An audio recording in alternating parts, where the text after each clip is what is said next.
Allô, psy, c'est Guédé Ali Bonon. Quoi, bolo. Oh, bon, Rachida, bonjour. Ça te surprend ce matin, n'est-ce pas? Pas pour autant, on a pris de quoi oui, c'est pas d'habitude, mais c'est quand même le premier numéro après les vacances. J'aurais dû dire Nasouba.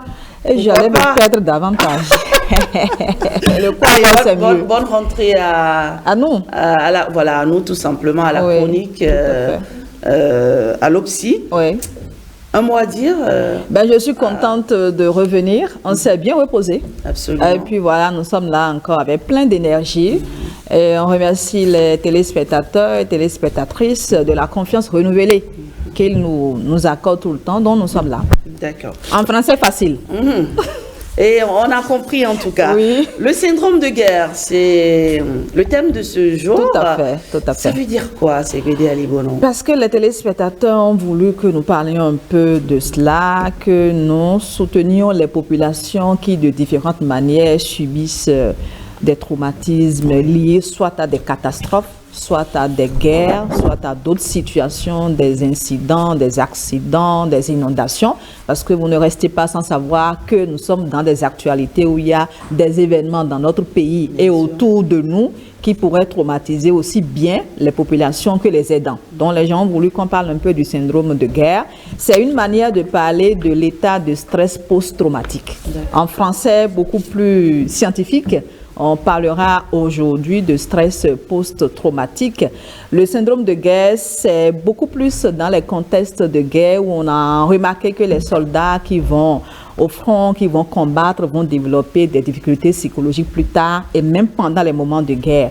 Et après, on a parlé un peu du trouble affectif du soldat. Après, on a parlé des névroses de guerre ou des névroses du guerrier.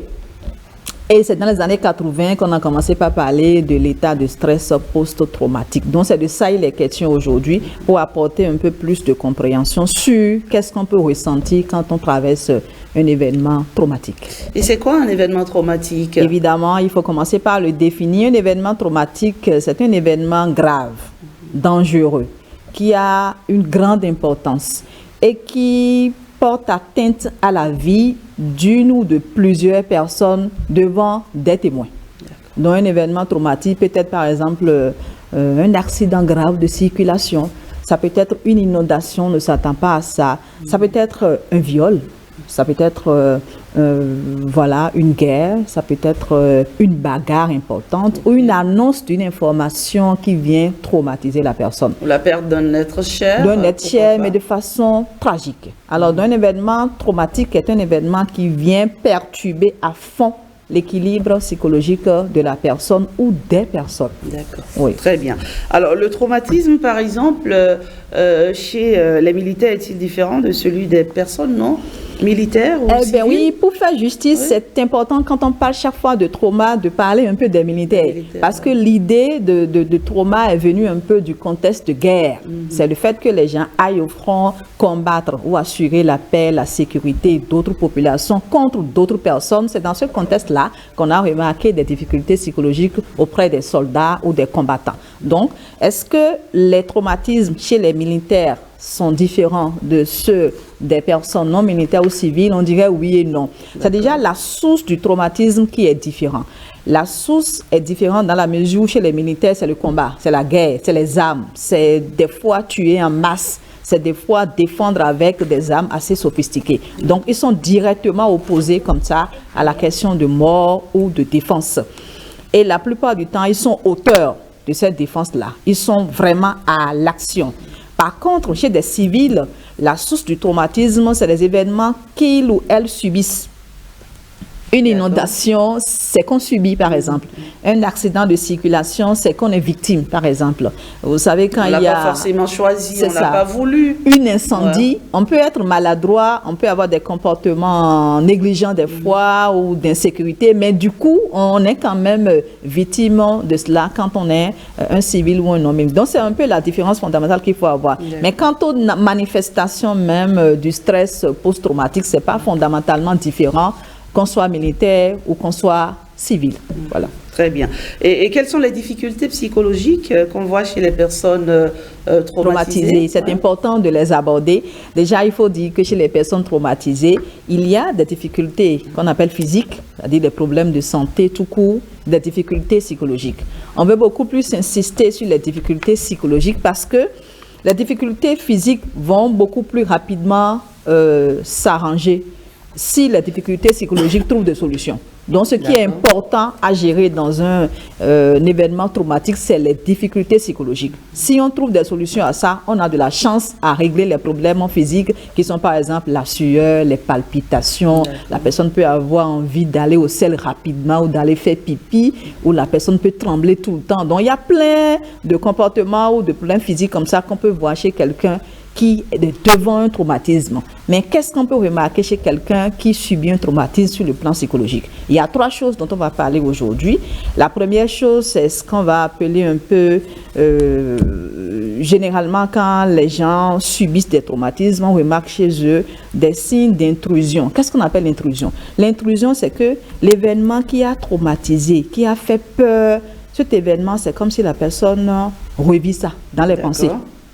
Si c'est un accident, même en dehors de l'accident, le lendemain, des jours après ou quelquefois des semaines après, c'est comme si l'odeur de l'environnement où l'accident a lieu continue d'envahir la personne.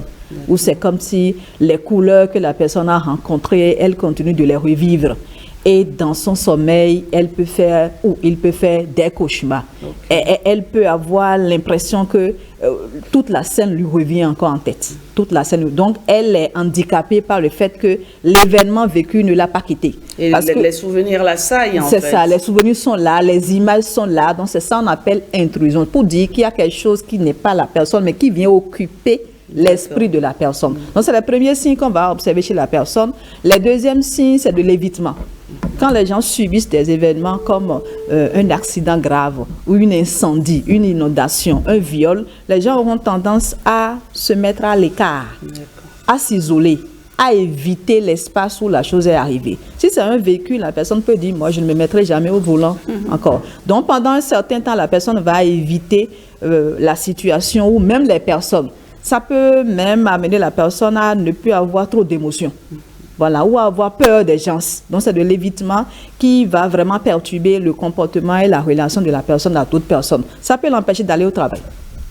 Ça peut l'empêcher d'avoir des rapports sexuels. Ça peut l'empêcher d'amener son enfant à l'école. Ça peut l'empêcher d'exercer son autorité par exemple, dans un travail. Donc, l'évitement est vraiment un signe qui handicape les personnes qui ont été traumatisées parce qu'ils ont peur de reprendre les mêmes situations. Et la troisième chose qu'on va voir, et la dernière d'ailleurs sur le plan psychologique, c'est l'hypervigilance.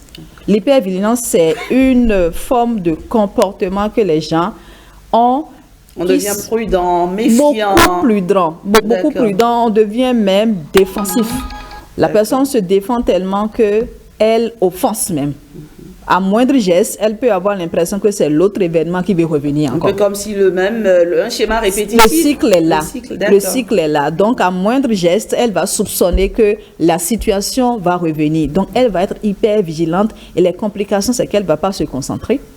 Elle va commencer par avoir beaucoup de troubles de mémoire. Le sommeil va être perturbé, la sexualité perturbée, la colère serait là, l'irritabilité serait là. Parce qu'il aura l'hypervigilance fait appel un peu à une certaine colère, l'irritabilité. Voilà. Donc, quelqu'un qui a subi un traumatisme, si elle n'a pas de solution pour en parler, se soigner, dans le temps va développer trop de défensifs et ça va intoxiquer sa relation avec son entourage. D'accord. Ouais. Et ça se soigne Bien sûr on en guérit complètement on en guérit. Il y a des personnes qui vont en guérir complètement. Il y a d'autres qui auront des difficultés à s'en sortir. Pourquoi? Parce que les événements traumatiques sont vécus différemment selon la personnalité de la personne, qui elle est, selon ses valeurs personnelles, selon sa culture et ses croyances, mais aussi c'est vécu selon que est-ce qu'elle a déjà vécu une fois cela. Vous savez, les communautés qui ont rencontré une fois la guerre, leur comportement est différent que si c'est la première fois.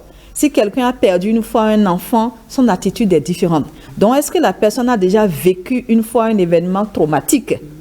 et quelle résilience elle a développée, quelle capacité elle a développée pour résister encore à quelque chose d'autre. Ou bien est-ce que ça l'a trop fragilisé? Donc il y a 4 éléments qui permettent de savoir est-ce qu'on peut soigner vraiment un traumatisme ou non. Le premier élément, c'est la personnalité. Le deuxième élément, c'est les valeurs.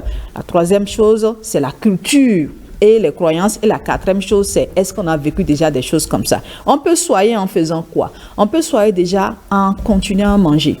C'est tout bizarre qu'on se dise, mais on parle de la psychologie, mais pourquoi le manger est là? Mais c'est important. Le manger de qualité, manger même si on n'a pas totalement faim, c'est une solution magique pour gérer le stress. Donc manger de façon saine, manger des fruits, consommer de l'eau, prendre de l'eau tiède, c'est très important quand on est stressé. Ça peut devenir aussi une addiction, manger? Ah non, c'est le fait, pas une addiction. Manger sain, c'est-à-dire manger à des heures indiquées, pas bourrer le ventre, pas de la boulimie, mais pas de l'anorexie non plus, mais continuer à manger. Il ne faut pas que le fait que les pensées soient distraites ou qu'il y ait beaucoup de choses négatives dans la tête, que ça empêche la personne de s'alimenter. Donc, il faut d'abord continuer à manger. Deuxième chose, c'est le repos. Même si on va au lit et qu'on ne retrouve pas le sommeil, il faut quand même essayer de se reposer. Parce que les troubles de sommeil sont vraiment présents dans le syndrome post-traumatique. Donc, quand on est au lit, il faut éviter de faire autre chose que le sommeil. Même si on n'a pas sommeil, pas de téléphone portable, pas de télévision dans le lit, pas un café dans le lit, pas de documents encombrants dans le lit, pas de discussion intempestive dans le lit. Le lit est fait soit pour dormir ou pour les rapports sexuels. Alors donc, il faudra consacrer le lit vraiment à son repos et c'est très important. Pas de téléphone là, c'est ça qui est compliqué. Hein? Mais c'est ça qu'il faut faire quand on est... Parce que le téléphone vous met encore sur de l'hypervigilance. Le travail s'arrête vraiment au chevet comme ça, il faut s'en séparer. Mais quand on est dans le lit et qu'on a encore le portable en main, le WhatsApp, le Twitter, le LinkedIn et autres là, on ne dort pas, on ne se repose pas.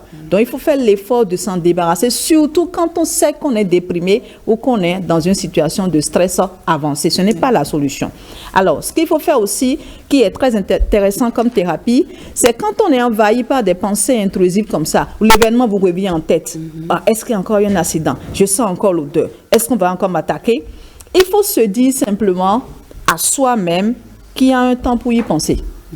Les thérapeutes ont découvert magiquement que ça marche fort bien. On peut le faire soi-même. C'est-à-dire, vous vous dites gentiment, non, je vais consacrer 30 minutes dans cette journée pour penser au traumatisme. Alors, vous trompez votre esprit en lui disant, ce n'est pas en tout temps qu'il faut penser au mal, mais il y a un moment que je vais te consacrer pour qu'on y pense. C'est un peu comme si on a faim tout le temps, mais on se dit, non, je ne vais pas manger. Il y a un temps pour manger. Donc, vous dites à votre esprit, il y a un temps pour qu'on pense au traumatisme. Alors, vous renvoyez gentiment, sans effort, les idées qui vous envahissent et à un moment donné, vous allez pouvoir y penser ou en parler à un professionnel. La marche, c'est la dernière chose que je voulais conseiller. La marche est quelque chose qui permet de détendre tout ce qui est excitation dans le corps. Parce que l'hypervigilance qui est là va empêcher la personne de se sentir tranquille. Donc, quand vous marchez, vous essayez de dissoudre un peu tout ce qui est excité dans votre corps. Donc, la marche est importante qu'on conseille chez des personnes qui sont traumatisées et il faut consulter. Il ne faut pas avoir honte de demander de l'aide quand on a subi un événement traumatique. Pour écouter les gens qui sont violés, les gens qui ont subi de graves accidents de circulation, ceux qui ont été témoins des incendies importants ou de guerre ou d'autres événements tragiques, il est important de venir débriefer. Quand on pense qu'on est très fort, qu'on peut tout contenir, mais ce n'est pas vrai. Ça va affecter dans le temps plein de fonctions du corps. Le cœur ne va pas bien battre, même les problèmes de peau peuvent se présenter. La concentration, non. Le sommeil, ça ne va pas marcher. Et on peut abuser de l'alcool plus tard. Plus tard, les gens vont consommer beaucoup d'alcool ou des médicaments parce que ça n'a pas marché quand ils étaient traumatisés. D'accord. Oui. Il y a aussi la peur du lendemain. Ben oui. Ça peut devenir ça peut traumatiser quelqu'un. Hein. Tout à fait. Vous êtes jeune, vous n'avez pas de boulot, vous êtes en âge, par exemple, logiquement vous êtes en âge de faire d'être responsable, de vous marier, d'avoir. Mais tout à fait. La peur de lendemain, c'est comme une anxiété qui est là. Généralement, on parle d'une anxiété, c'est-à-dire que vous êtes préoccupé par ce qui va venir. Et comme c'est tout flou, c'est traumatisant. C'est l'inconnu. Le demain va donner quoi? Est-ce qu'il aura un travail? Est-ce qu'il aura un job? Est-ce que le stage sera payant? Je suis d'accord que c'est traumatisant. Voilà. Merci Ségbédé Ali Bonon, le syndrome de guerre. J'espère que vous avez à présent compris de quoi il s'agit, de quoi il est question. Ségbédé, vous restez avec nous. D'accord. D'accord, on va rapidement sur le débat avant de recevoir nos différents artistes ici en studio. Voici le débat.